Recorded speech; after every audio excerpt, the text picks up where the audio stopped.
감사합니다.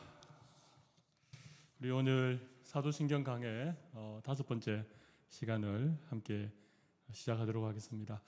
우리 성경 본문이 있지만 본문은 또 읽을 기회가 되면 읽도록 하고 여러분 받으신 강의안을 먼저 좀 펼쳐주시면 좋겠습니다. 굉장히 오랜만에 뵙는 것 같습니다. 지난 주말에 해밀턴에 있는 주사랑교회 말씀 집회로 섬기고 잘 돌아왔습니다. 기도해 주신 덕분에 은혜롭게 잘 마무리를 하고 왔습니다. 제가 교회를 떠나보니까 우리 교회가 얼마나 좋은지, 또 우리 성도들이 얼마나 좋은지, 우리 교회 점심이 얼마나 맛있는지 네. 참 좋은 공동체와 성도님들을 함께 섬기고 있거나 하는 그런 마음을 더 간절하게 가졌던 시간이었습니다. 우리 기독교회에는 세 가지 보물이 있다고 합니다. 우리 사도신경과 십계명과 주기도문, 이 세 가지가 우리가 믿는 우리 믿음의 아주 값진 보물이라 그렇게 얘기할 수 있습니다.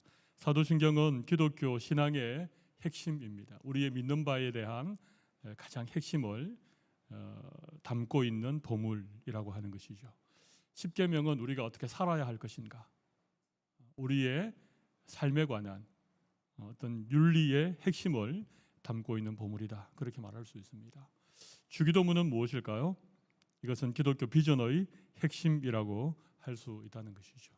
우리가 믿고 바라는 바, 우리가 구하는 바에 대한 가장 소중한 것들을 담고 있는 그런 보물과 같아. 그래서 기독교의 보물 세 가지가 사도신경과 십계명과 주기도문입니다. 앞으로 기회가 닿으면 십계명에 대한 것도 또 주기도문에 대한 것도 수요 예배를 통하여 좀 다루어 보기를 원합니다. 고린도전서 13장 13절에 믿음, 소망, 사랑, 이 세 가지는 항상 있을 것인데 그 중에 제일은 사랑이니라, 이런 말씀 아시죠?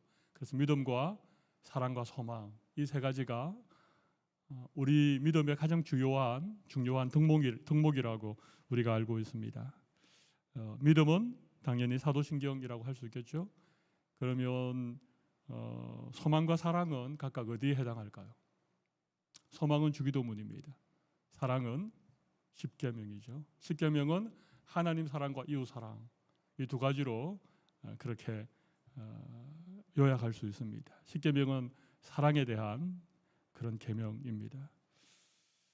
성경은 크게 두 가지로 구성이 되어 있습니다. 신약과 구약으로 구성되어 있다, 그렇게 말해도 틀린 것은 아니지만 66권 성경 전체를 이 두 부분으로 나누면 하나는 하나님의 약속이고 또 하나는 명령입니다. 하나님의 약속은 우리가 그 약속의 말씀을 믿고 신뢰해야 됩니다. 하나님의 명령은 당연히 그 말씀에 순종해야 되죠. 하나님의 말씀은 하나님의 약속과 명령, 이 두 가지로 이루어져 있다는 것을 좀 기억하시면 말씀 읽을 때 많은 도움을 받을 수 있습니다. 하나님이 그냥 우리에게 명령만 하신 때가 거의 없습니다. 항상 약속과 함께 명령하시죠. 아브라함에게 내가 지시할 땅으로 가라, 명령이죠. 그러면 젖과 꿀이 흐르는 그 땅을 너와 내 자손에게 주겠다, 약속이죠. 그래서 이 약속과 명령, 또 명령과 약속이 항상 말씀에서 우리에게 주어진다는 것이죠. 약속은 우리가 믿음으로 붙들어야 되고, 명령은 순종으로 우리의 삶으로 살아내어야 한다는 것입니다. 사도신경은 우리가 믿어야 할 내용의 뼈대라고 할 수 있습니다. 2세기경의 교부들은 이 신조, 우리가 믿는 바, 우리 믿음의 고백을 다양하게 불렀습니다. 진리의 기준, 교회의 기준, 신앙의 기준, 이렇게 지금은 우리가 사도신경이라고 하지만 그 2세기 교부들은 그렇게 어떤 진리의 어떤 기준이다, 그렇게 부르기도 하고, 교회의 기준이다, 이렇게 부르기도 하고, 신앙의 기준이다, 그렇게 부르기도 했다는 것입니다. 정말 사도신경은 우리의 믿는 바, 우리 믿음의 분명한 기준이 되는 것 같습니다. 그리고 진리라고 하는, 결코 변해서도 되지 않고 변할 수도 없는, 그러나 너무나도 혼탁한 이 시대에 진리를 우리에게 가르쳐 주는 분명한 기준이 사도신경이라고 하는 것입니다. 사도신경에 있는 이 고백들은 우리가 반드시 믿고 지켜내야 될 진리라고 하는 것이죠. 그리고 교회의 기준입니다. 교회는 예수님께서 베드로가 주는 그리스도시요 살아계신 하나님의 아들입니다, 예수님에 대한 신앙 고백을 들으시고 너는 베드로라, 이 반석 위에 내 교회를 세우겠다. 여기 반석은 베드로가 아니고 베드로가 고백한 그의 믿음의 고백입니다. 교회는 믿음의 고백 위에 세워진 믿음의 공동체죠. 그러니까 교회의 기초도 우리의 믿는 바 라고 하는 것이죠. 그래서 사도신경은 진리의 기준이요, 교회의 기준이요, 우리 믿음의 기준이다, 그렇게 표현할 수 있다는 것입니다. 초대교회부터 이렇게 믿는 바에 대해서 어떤 신앙 고백으로 그렇게 함께 고백했던 이런 어떤 신조들, 또 어떤 사도들이 고백했던 이런 사도신경 같은 이런 것들이 있었던 이유가 크게 두 가지라고 제가 지난 첫 시간에 말씀을 드렸습니다. 하나는 세례자를 비롯한 신앙 교육을 위해서 이 신조, 신경이 필요했다는 것이죠. 처음 예수를 믿는, 그래서 예수님을 나의 구주로 고백하고 세례받기 원하는 이런 사람들에게 가르치기 위해서, 교육하기 위해서, 바른 믿음을 가르치기 위해서 이 신조가 필요했다는 것이죠. 또 하나의 이유는 뭡니까? 이단을 분별하기 위해서입니다. 그 당시 아직 교회의 체계가 완전히 자리 잡히지 않고 교리가 형성되지 않았던 그런 초대교회 시대에 다양한 형태의 이단들이 일어났습니다. 유대주의자들은 어떤 율법을 많이 가르쳤고, 또 그 당시 헬라 철학에 바탕을 둔 어떤 영지주의자들은 또 예수님이 육체로 오신 것을 부인하는 이런 어떤 이단들이 참 많이 있었습니다. 그럴 때에 이 분명히 믿는 바 우리 믿음의 고백을 통하여서 이단들을 경계하고 또 이단들을 정확하게 분별하는 그 일에 이런 어떤 신조, 신경들이 중요한 역할들을 했다는 것이죠. 교단이나 교파를 초월해서 공통적으로 믿는 보편적 신조에는 2세기부터 고백되어진, 그리고 400년경에 최초로 이렇게 문자로 기록되어지고 800년경에 확정되어진 사도신경을 비롯해서 325년에 제정되어진 니케아 신경, 그리고 451년 칼게톤 공회에서 결정되어진 칼게톤 신조, 이런 것들은 교단이나 교파, 구교나 신교를 막론하고 이렇게 받아들이고 있는 그런 중요한 보편적 신조들입니다. 제가 서론을 다시 한번 여러분에게 나누어 드렸습니다. 잘 정리하시고 사도신경이 참 우리의 신앙에 있어서 굉장히 중요한 우리 믿음의 고백이라고 하는 사실을 다시 한번 생각해 보시면 좋겠습니다. 오늘은 예수님의 죽으심과 부활, 성천, 그리고 재림에 대해서 좀 말씀을 나누려고 하는데, 아무래도 재림까지 하기에는 좀 어렵지 않을까 그런 생각이 듭니다. 그래도 오늘 우리 찬송을 부활에 대한 찬송을 불렀기 때문에 부활까지는 좀 다루어 보면 어떻겠나. 가급적 제가 정한 시간 안에 다룰 수 있는 만큼 다루고, 혹시 이게 길어지면 오늘 다 하지 않고 중간에 끊고 다음 시간에 계속 해 보도록 그렇게 하겠습니다. 우리 동정녀 마리아에게 하시고 그 다음에 우리가 하는 고백이 뭐죠? 본디오 빌라도에게 고난을 받으사 십자가에 못 박혀 죽으시고, 그 부분입니다. 그게 우리가 오늘 좀 다루고자 하는 첫 번째 내용이 되겠습니다. 고난에 관한 부분을 우리가 고백을 하죠, 그죠? 본디오 빌라도에게 고난을 받으사, 당하사로 되어 있는데 우리 사도신경에는 고난을 받으사가 맞죠. 예. 여러분, 예수님이 본디오 빌라도에게 고난을 받으셨나요? 예. 근데 사실은 본디오 빌라도라고 하는 이 이름이 유일하게 마리아, 동정녀 마리아라고 하는 이름과 함께 사도신경에 들어있는 고백인데, 마리아는 예수님을 잉태하는 영광스러운 이름으로 그렇게 고백이 되어지고, 이 본디오 빌라도는 예수님에게 고난을 당하게 한 그런 장본인으로 그렇게 모든 오고 오는 시대의 사람들의 입술에 오르고 있다는 것입니다. 근데 사실은 예수님의 고난이 뭐 본디오 빌라도에게만 받으신 것도 아니고, 또 예수님이 십자가에 달리실 때 그때만 당하신 고난이 아니라는 것입니다. 우리는 예수님의 고난 이렇게 하면 예수님이 십자가에 달리신 십자가의 고난만 우리가 생각하는데, 사실 예수님의 고난은 거기에 기록되어 있는 것처럼 전 생애적인 고난이라고 하는 것입니다. 예수님의 생애 전부가 사실은 고난의 연속이었다는 것입니다. 예수님의 탄생에 대해서 한번 생각해 보십시오. 예. 제가 예수님의 탄생에 관한 얘기할 때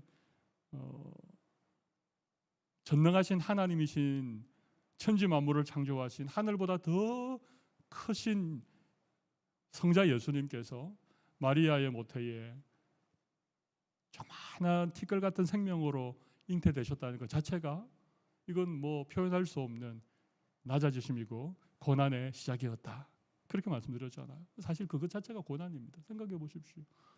예.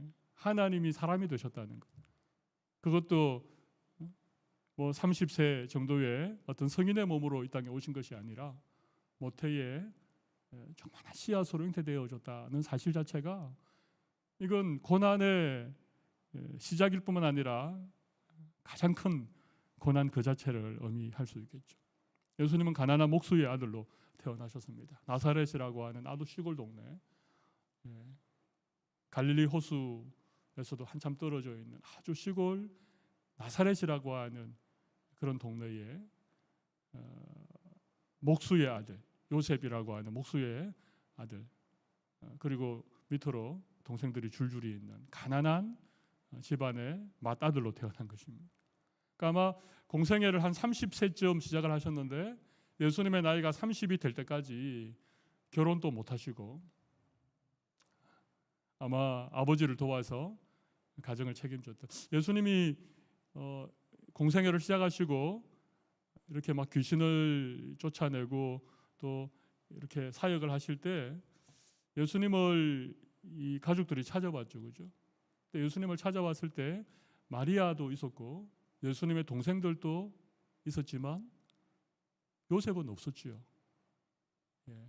아버지 요셉에 대한 언급은 그가 태어났고 12살 때 예루살렘으로 올라갔을 때의 기록을 마지막으로 나타나지 않습니다. 그래서 많은 성경학자들이 아마 예수님의 육신의 부친이셨던 요셉은 예수님의 좀 어린 나이에 그렇게 돌아가지 않았을까. 그래서 예수님이 어린 나이에 좀 가정을 책임지는, 사실 그것도 예수님에게 고난이라고 할 수 있죠, 그죠? 뿐만 아니라 그의 공생애 3년의 공생애를 보면 물론 예수님이 이렇게 많은 사람들에게 인기 있는, 그리고 어떤 신적 권능으로 이적을 베푸시고 또 그가 어떤 천국에 관한 말씀을 가르칠 때는 수많은 사람들이 모여들곤 했지만 예수님이 참새도 보금자리가 있고 여우도 머리 둘 굴이 있는데 인자는, 여우도 굴이 있는데 인자는 머리 둘 곳조차 없다. 뿐만 아니라 많은 사람들이 예수님을 비난하고 예수님의 어떤 말씀에 올무를 놓고 그 당시 어떤 유대인들, 그 당시 어떤 종교 기독권자들이 호시탐탐 예수님을, 그리고 예수님의 제자들에게서도 예수님은 배반을 당하셨고 나중에 예수님을 따랐던 무리들이 갑자기 마음을 바꾸어서 예수님을 십자가에 죽이라고 그러니까 거기 보면 공생의 사역 기간 동안에도 사람들의 비방과 모욕과 욕설과 배신과 부림당함 등이 예수님에게 있었다는 것이죠. 그리고 결국은 언삼십에 팔려서 고난을 당하시고 십자가에 죽으시는, 그리고 예수님이 물론 십자가에서 육체적인 고난도 많이 당하셨지만 하나님으로부터 버림을 당하신, 나의 하나님 어찌하여 나를 버리시나이까 엘리 엘리 라마 사박다니. 하나님으로부터 외면당하시고 하나님으로부터 버림당하시는 그런 고난을 예수님 겪으셨다는 것이죠. 그러니까 예수님의 고난을 우리가 생각할 때 우리가 늘 십자가의 고난을 떠올리고 거기에 좀 이렇게 국한지어서 생각하는데, 우리 오늘 예수님이 본디오 빌라도에게 고난을 당하셨다, 이 고백은 예수님의 생애 전체가 사실은 고난으로 시작해서 고난으로 끝나는 그런 예수님의 삶이었다는 것을 우리가 좀 늘 마음에 담고 그렇게 고백을 하면 좋겠다는 것이죠. 빌라도에게 고난 당하셨다는 부분을 한번 생각해 보시면 좋겠습니다. 원문에는 빌라도 아래에서 이렇게 되어 있습니다. 빌라도의 치하, 빌라도가 당시 유대 지역을 다스리는 로마 총독이었기 때문에 빌라도가 이렇게 치리하는 그 빌라도의 치하에서 예수님이 고난을 당하셨다, 그렇게 사실은 해석하는 것이 정확한 우리가 고백하는 이 고백의 의미라고 말씀을 드릴 수 있습니다. 빌라도에게 고난을 받으셨다라고 하는 것은 예수님의 고난이 역사적인 사실이라고 하는 것을 구체적으로 증거해주고 있습니다. 그리고 빌라도는 우리가 아는 것처럼 예수님이 죄가 없다라고 하는 사실을 빌라도는 알았던 것 같습니다. 그리고 예수님을 대신해서 바라바라고 하는 어떤 그 폭동을 일으켰던 어떤 그런 강도를 대신 십자가에 내어주고 예수님을 석방하려고 하는 그런 노력들도 빌라도가 분명히 하였습니다. 그리고 그가 손을 이렇게 씻어서 예수님의 피에 대해서 자기는 무죄하다, 그런 얘기까지 했습니다마는 결국은 빌라도는 그 당시 유대 지역을 다스렸던 총독이었죠. 물론 헤롯이라고 하는 왕이 있었습니다. 그런데 그 헤롯은 실질적인 권한은 없는, 그 당시 로마의 속국이었던 그 유대 지역의 그냥 분봉왕이었던, 분봉왕이라는 말은 로마 황제로부터 어떤 왕의 어떤 권한을 받아서 세워진 그런 왕에 불과했었고, 실질적으로 모든 그 유대 지역의 중요한 결정을 가지고 있었던 사람은 빌라도였죠. 그러니까 빌라도는 모든 일의 책임자, 결정권자로서 예수님을 십자가에 이렇게 내어준 그 장본인이 된 것입니다. 어떤 일에 책임을 진다는 것이 이처럼 참 어려운 것 같고 또 중요한 것 같습니다. 그래서 사도신경에는 예수님께서 본디오 빌라도에게 고난을 받으셨다, 그렇게 고백하고 있는 것입니다. 예수님이 십자가에 못 박히셨다라고 하는 이 고백은 우리가 너무 잘 알고 있기 때문에 조금 짧게 다뤄보아도 좋을 것 같습니다. 십자가는 저주와 고통의 상징입니다. 신명기 23장 23절에 보면 나무에 달린 자마다 하나님의 저주를 받은 자다, 그렇게 말하고 있죠. 결국 이 나무에 달린 자 할 때 이 나무는 나무로 만든 십자가를 그렇게 의미하는 것입니다. 갈라디아서 3장 13절에도 그리스도께서 우리를 위하여 저주를 받은 바 되사 율법의 저주에서 우리를 속량하게 하셨으니 기록된 바 나무에 달린 자마다 저주 아래 있는 자라 하였습니다. 이 갈라디아서 3장 13절은 신명기 21장 23절의 말씀을 그대로 인용하면서 예수님이 나무에 달려 죽으신 것은 우리 대신 저주를 받으신 것이고, 우리를 모든 율법에서부터 우리를 속량, 값을 대신 지불하고 우리를 구원하기 위함이었다라고 그렇게 말씀하고 있습니다. 예수님의 십자가의 죽음은 바로 이런 저주와 고통의 상징이었다는 것입니다.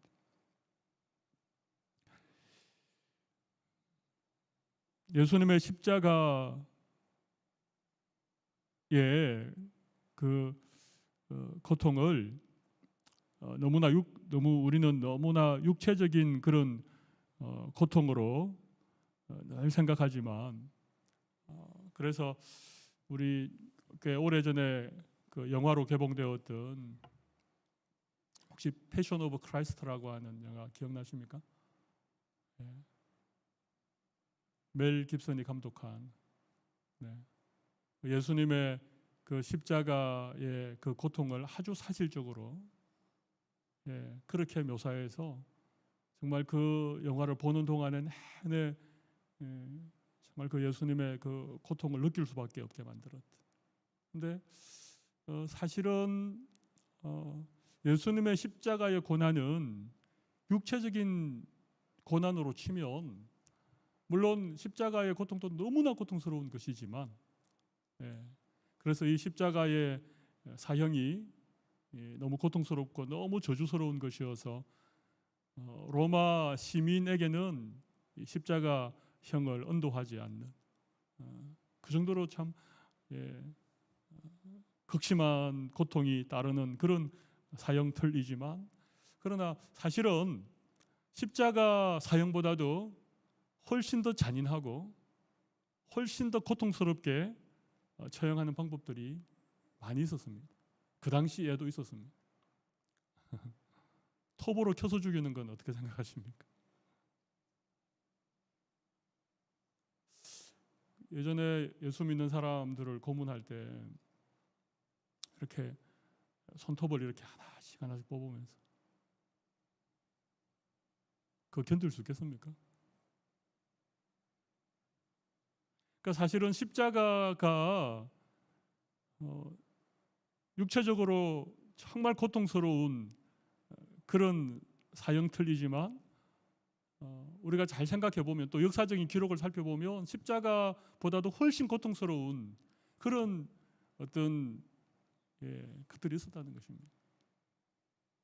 그리고 우리가 아는 신앙의 이런 우리의 선조들 가운데에는 예수님을 전하다가 또 내가 믿는 내 믿음을 지키려고 하다가 모진 고통과 말할 수 없는 그런 고난을 받고 순교하신 분들이 많이 계십니다. 그냥 단순히 육체적인 고통이라고 하는 측면으로 비교해 보면 예수님의 십자가보다도 훨씬 잔인하고 훨씬 고통스럽게 그렇게 순교한 분들이 있습니다. 그러니까 예수님의 고난을 단순히 십자가에서 받으신 육체적인 고난으로만 국한시키는 것은 우리가 너무 이 예수님의 고난에 대해서 이렇게 너무 좁은 시각을 가지고 있는 것이라는 얘기입니다. 예수님의 생애 전체가 고난이었고, 그래서 예수님도 그렇게 말씀하지 않았습니까? 인자에 온 것은 섬김을 받으러 온 것이 아니라 오히려 섬기려 하고 자기 목숨을 많은 사람을 위하여 대속물로 주려 함이라. 예수님이 정말 고난을 받기 위한 고난의 종으로 세상 죄를 지고 가는 어린 양으로 이 땅에 오신 것이죠. 예수님의 탄생과 예수님의 모든 생애와 그 고난의 절정이 사실 십자가였을 뿐이지, 십자가에만 국한된 것이 예수님의 고난이 아니라고 하는 것이죠. 그리고 그것은 육체적인 그런 고난을 뛰어넘어서 예수님은 정말 많은 고난을 당하셨는데, 예수님의 고난의 클라이막스가 어딘가? 예수님이 고난당하신 그 고난의 절정이 어딘가? 어디라고 생각하십니까? 손과 발이 못 박힐 때? 아니면 창으로 예수님의 옆구리를 찔러서 물과 피가 다 쏟아졌을 그때?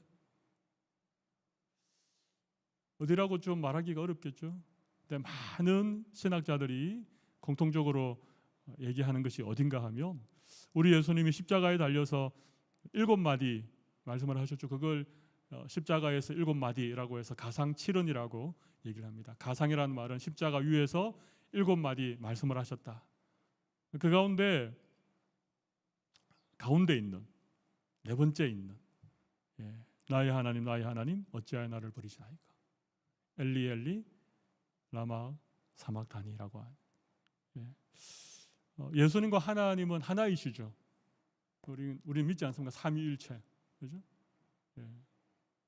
예수님도 하나님과 나는 하나다 그렇게 얘기하셨습니다.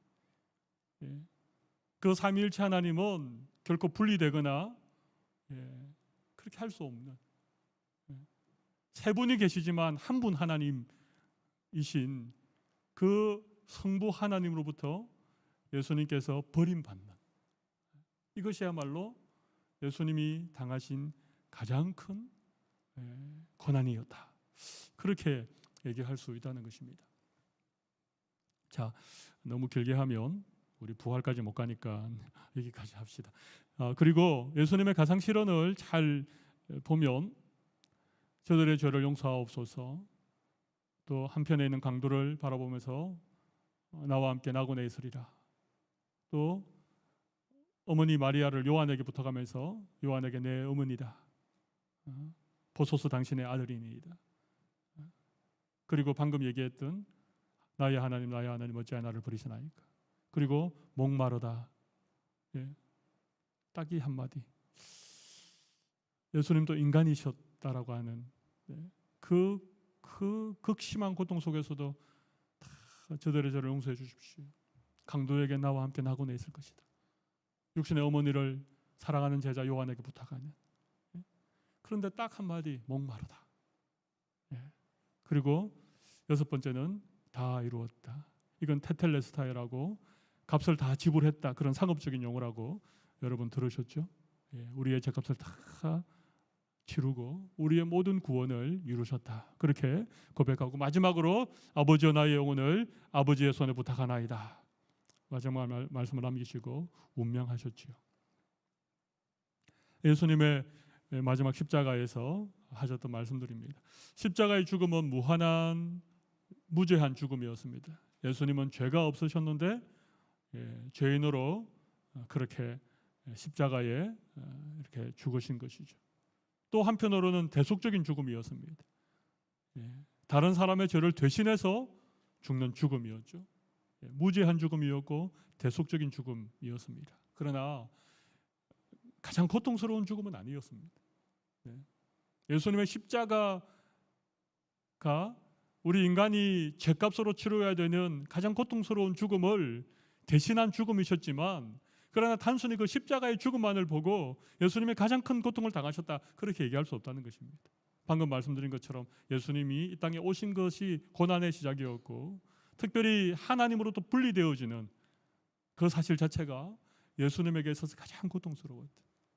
그래서 사실은 예수님이 십자가에 잡히시기 전날 겟세마네에서 밤새도록 땀이 땅에 떨어지는 핏방울처럼 되기까지 그렇게 기도하셨던 이유는 예수님의 육신의 어떤 고통, 그것이 두려워서가 아니라 하나님으로부터 버림받는 그 고통 때문에 그렇게 3번씩이나 이 잔을 내게서 지나가게 해달라고 기도하셨던 것입니다. 우리가 예수님이 본디오 빌라도에게 고난을 받으시고 십자가에 못 박혀 죽으셨다라고 고백하는 이 고백의 내용 속에 이런 내용들이 담겨져 있다는 사실을 한 번 더 확인하시면 좋겠습니다. 자, 이제 2번으로 넘어가도록 하겠습니다. 2번, 장사한 지 사흘 만에 죽은 자 가운데서 다시 살아나셨다라고 하는 고백에 담겨 있는 내용들을 몇 가지 살펴보겠습니다. 여러분, 장사한 지, 여기 장사가 뭘까요? 장례를 치렀다는 것입니다. 무덤에 묻었다는 얘기입니다. 예수님은 완전히 죽어서 무덤에 묻히신, 즉 장례를 치르신 후 3일째 되는 날 아침에 부활하셨죠. 여기 제가 3일 후라고 했는데 여러분 좀 고치십시오.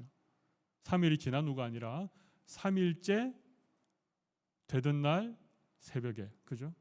그러니까 사실은 이틀이 지난 거죠.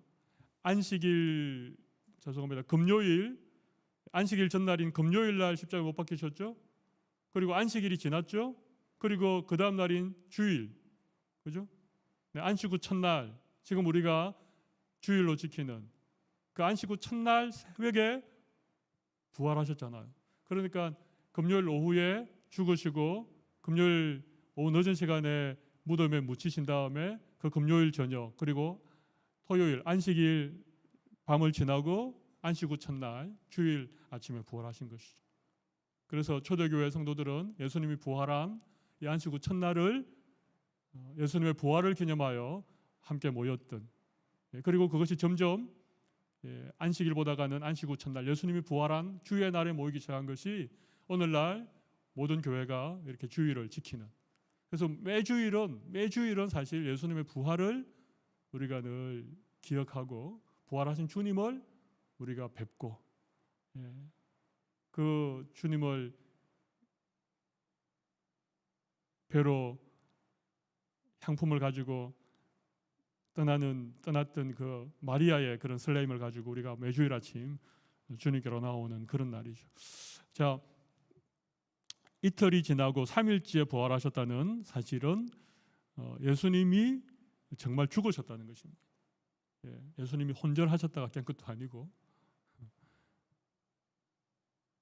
완전히 죽으셨다는 것입니다. 완전히 죽으시고 무덤에 묻히셨다가 그 무덤에서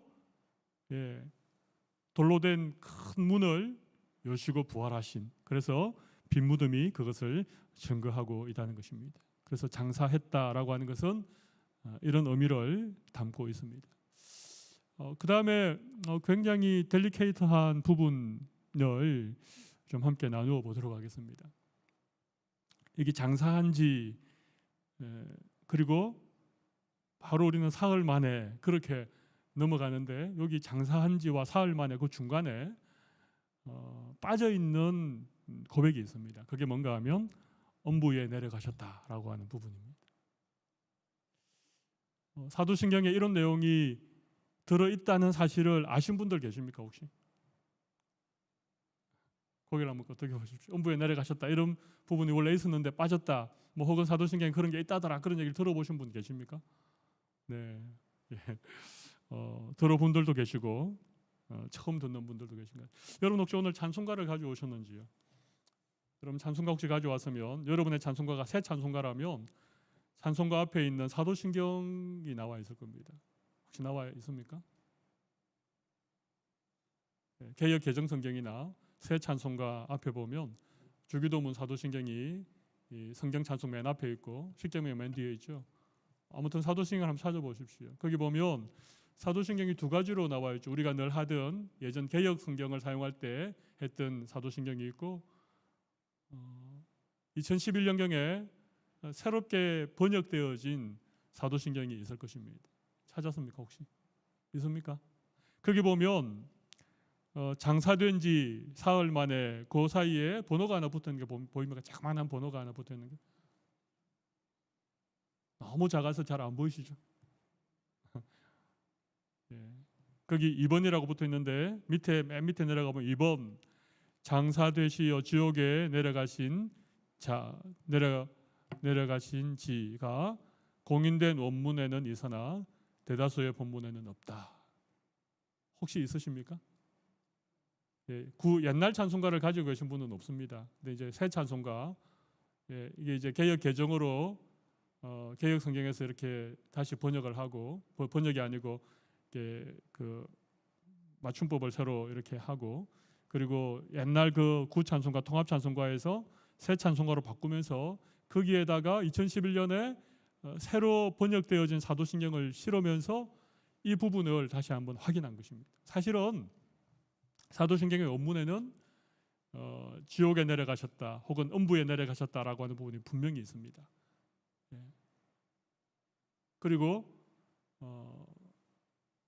영어 성경에 나와 있는 사도신경에는 다 있습니다. 지옥에 내려가셨다라고 하는 부분이 다 있습니다. 그런데 유독 한글 우리 성경에 또 우리 한국 개신교회는 이 부분에 대해서 오랫동안 이렇게 사도신경에서 빠뜨린 채로 그렇게 고백을 해왔습니다.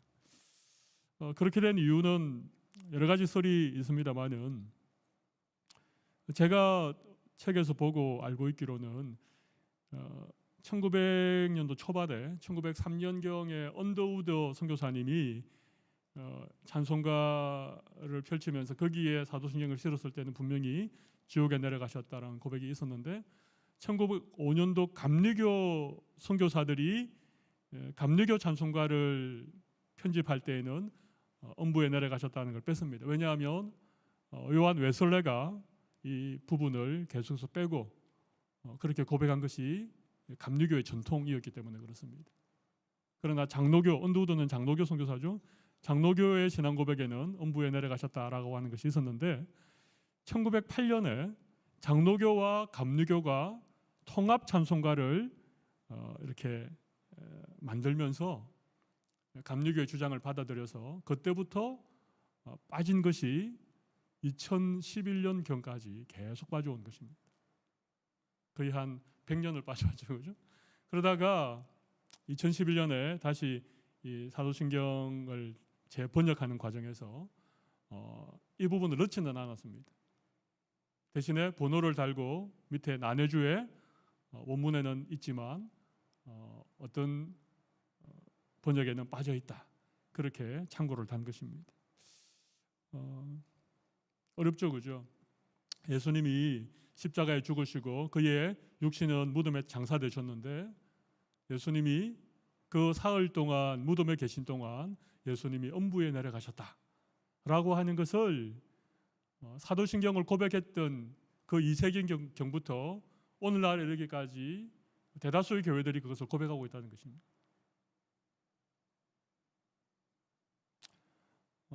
제가 한번 여쭤보겠습니다. 예수님이 십자가에서 죽으시고 또 무덤에 장사되어 있으셨을 때 예수님의 영혼은 어디에 계셨겠습니까? 한편 강도에게 오늘 너가 나와 함께 낙원에 있으리라 이 말을 근거로 예수님의 영혼이 낙원에 있었다 그렇게 말하는 분도 있습니다. 네.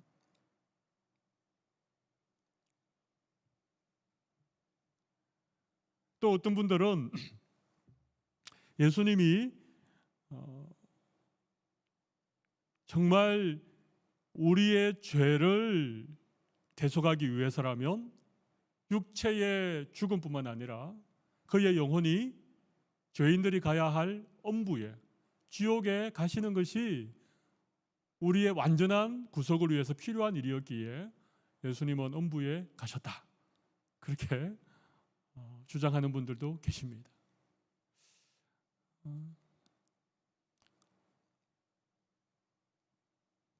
어떤 게 정확한 해석인지는 어렵습니다만은 제가 그래서 거기에 개혁주의의 입장을 제가 실었습니다.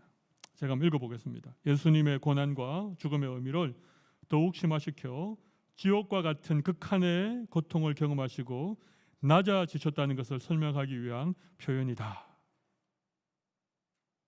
개혁주의 입장은 뭡니까? 예수님이 음부에 내려가셨다는 얘기입니까? 음부에 내려가지 않았다는 얘기입니까?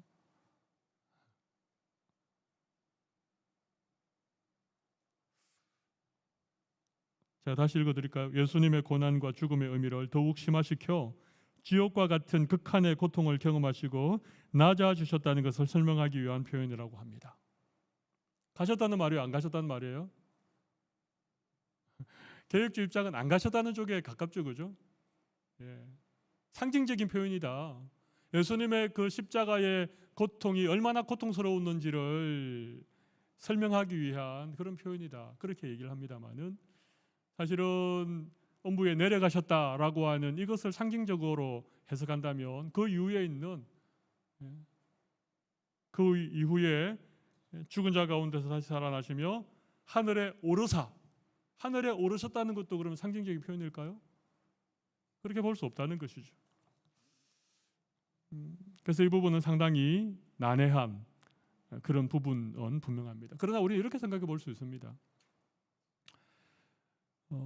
예수님이 하늘과 땅의 모든 권세를 가지신 주인이신 것을 우리는 고백하죠. 빌립보서 2장 5절 이하라든지 에베소서 4장 9절 10절에 보면 하늘과 땅과 땅 아래에 있는 모든 이름으로 예수님의 발 앞에 이름 무릎 꿇게 하는 하늘과 땅, 하늘은 하늘에 있는 영들이고 땅은 땅에 사는 우리들이고 땅 아래는 뭡니까? 이건 음부죠, 그죠? 네. 그러니까 사실은 음부라고 하는 지옥이라고 하는 이 곳에 예수님이 어떻게 가신다는 말인가? 그러면 예수님의 그런 주권의 영역이 지옥에는 미치지 못하는 것입니까? 그렇지는 않지 않습니까? 물론 그 지옥이라고 하는 곳은 죄인들이 영원한 심판을 받아서 형벌을 받는 곳이고 사탄과 악한 영들이 다스리는 곳이지만 그러나 그것조차도 하나님의 주권 아래에 있는 것입니다. 물론 이 부분을 우리가 너무 과하게 그렇게 오해해서 천주교에서는 이 부분을 가지고 연옥이라고 하는 그런 주장을 펼치죠, 그죠? 예. 연옥은 성경적이지 않습니다. 또 심지어 어떤 사람들은 지옥에 있는 자들의 어떤 재구원에 대한 근거로 이 사도신경의 고백을 얘기하기도 합니다. 예수님이 지옥의 음부에 내려가셔서 그곳에서 복음을 전하셨다. 그래서 거기에서도 복음을 듣는 사람은 구원을 받을 수 있다. 이건 너무 과한 해석입니다. 예수님이 만약 음부에 내려가셨다면 그곳에서 복음을 전한 것이 아니라 그곳에서 십자가의 승리를 선포하셨다. 그렇게 볼 수는 있지만 그것 또한 예수님의 통치의 영역 아래에 있다는 것을 선포하셨다라고는 우리가 얘기할 수 있지만 그곳에서 복음을 전하고 그곳에 있는 사람들에게 다시 한번 구원의 기회를 주었다. 그렇게 말하는 것은 이 부분에 대한 지나친 해석이라고 그렇게 말씀을 드릴 수 있습니다. 그러나 분명한 사실은 음부에 예수님이 내려가셨다라고 하는 고백이 분명히 있다는 사실입니다. 이 고백을 정확하게 해석할 수 있는 그런 신학자나 그런 문헌들이 아직은 잘 나와 있지 않는 것 같습니다. 제가 이 부분을 사실은 계속해서 좀 찾아보고 확인해보고 여러 학자들의 글들을 제가 읽어보는데도 결론은 나지 않습니다. 굉장히 어려운 부분이죠. 네.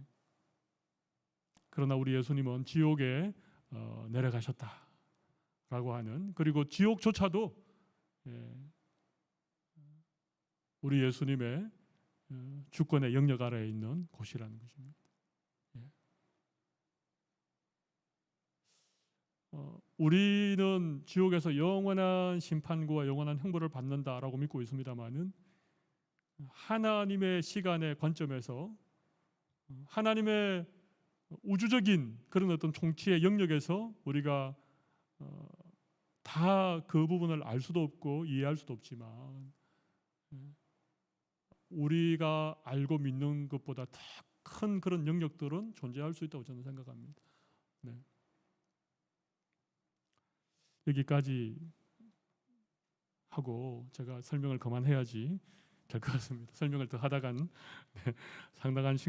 상당히 심각한 그런 오류를 범할 가능성이 많기 때문에 정말 어려운 부분입니다.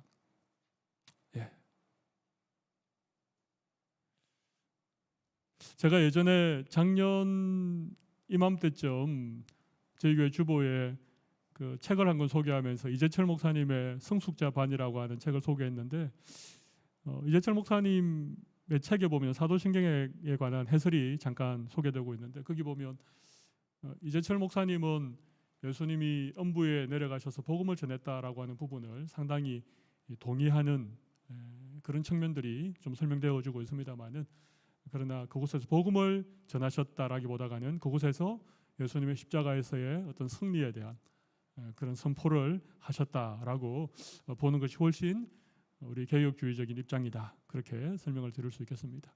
자, 한 페이지 넘겨보십시오. 이제 마지막 부분을 하겠습니다. 오늘은 2번까지만 하도록 하겠습니다. 죽은 자 가운데서 다시 살아나셨다라는 고백은 예수님의 부활을 우리가 믿는 그런 고백이죠. 그죠? BC와 AD는 예수님의 탄생을 기점으로 나누어질 것이 아니라 어쩌면 부활을 기점으로 나누는 것이 더 좋겠다. 그런 생각을 해봅니다. 예수님의 십자가의 죽으심과 그리고 그 죽음의 권세를 깨뜨리시고 부활하신 이 부활의 시점이 어쩌면 이 기원 전과 기원 후를 나누는 아주 분명한 그런 분기점이 될 수 있다는 것입니다. 소생과 부활은 다른 것이죠.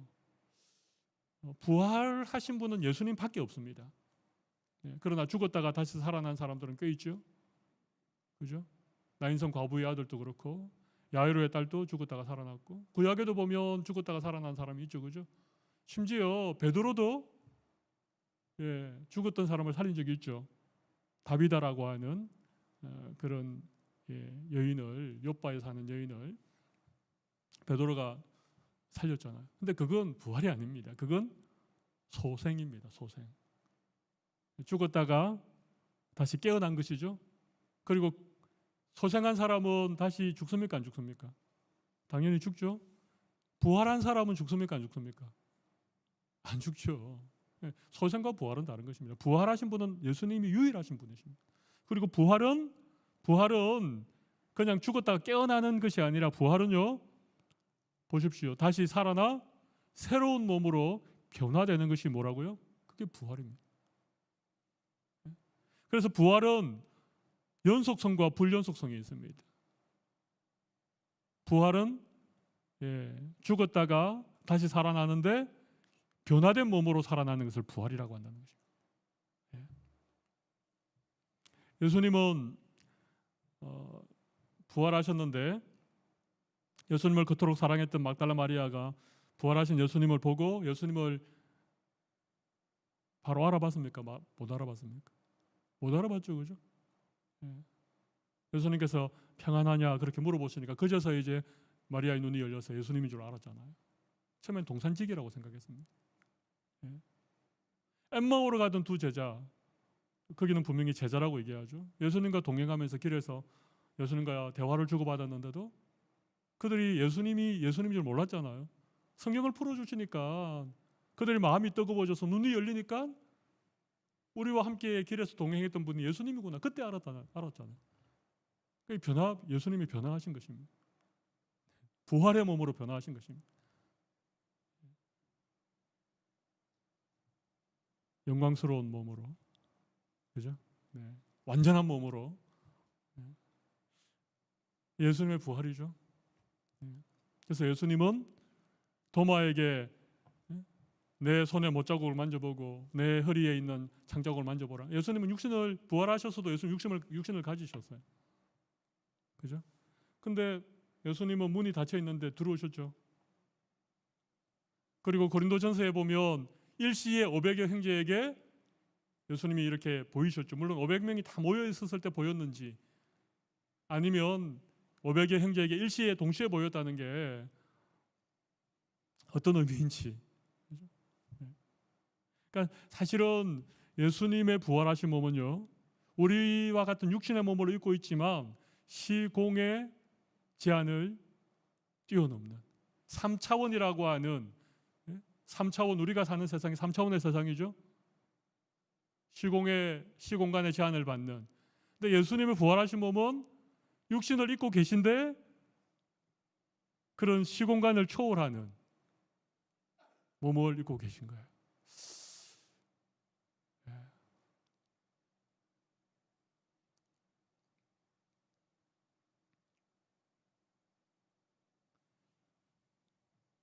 그게 부활입니다. 예수님은 부활의 첫 열매가 되셨죠. 그러니까 우리가 예수님이 다시 오시는 그날에 우리도 부활하죠, 그죠? 부활하는 거 믿으십니까? 몸이 다시 사는 것 아닙니다. 그냥 우리가 죽었다가 깨어나는 소생 정도가 아니라 예수님이 부활하신 것처럼 우리도 부활할 것입니다. 그때 부활할 때 우리는 변화된 몸을 입을 것입니다. 완전한 몸을 입을 것입니다. 썩지 않는 영광의 몸을 입을 것입니다. 그게 우리가 예수님이 부활하셨다, 예수님이 죽은 자 가운데서 다시 살아나셨다라고 고백하는 그 고백 속에 우리의 그런 고백이 담겨 있죠. 그리고 우리도 사도신경 뒤에 보면 몸이 다시 사는 것, 이 몸이 다시 사는 것이 예수님의 부활과 같이 우리도 부활할 것에 대한 믿음의 고백인 거예요. 여러분, 이 믿음의 고백을 분명히 가지고 계십니까? 그래서 몸이 늙어가는 것, 몸이 병드는 것, 너무 그것 때문에 여러분 힘들어하지 마십시오. 우리는 장차 부활의 몸을 입을 자들, 예수님과 함께 그 부활의 영광에 참여할 자들입니다. 그러니까 너무 안 그러셔도 됩니다. 그게 부활이죠, 부활. 할렐루야, 그죠? 저는 이 예수님의 부활에 대한 말씀을 읽거나 부활에 대해서 이렇게 묵상할 때마다 얼마나 영광스러운지 모릅니다. 연속성과 불연속성이 있습니다. 우리가 부활한 몸이 되면 우리가 서로 알아볼까요? 못 알아볼까요? 이 사람이 내 아내였는 것을 알아볼까요? 못 알아볼까요? 이분이 내 어머니였다는 걸 알아볼까요? 못 알아볼까요? 연속성이 있으니까 알아보겠죠, 그죠? 연속성이 있으니까 알아봐요. 예.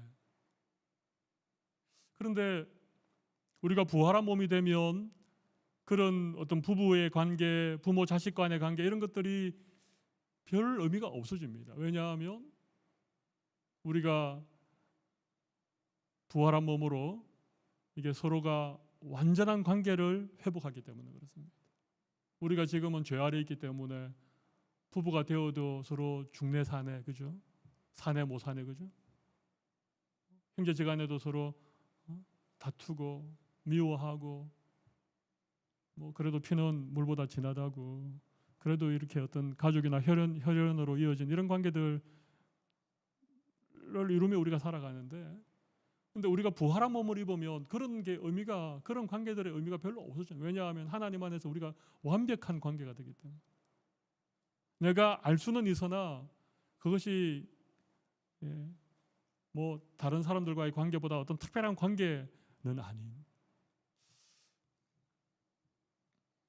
이런 연속성과 불연속성이 부활에 존재한다는 것입니다.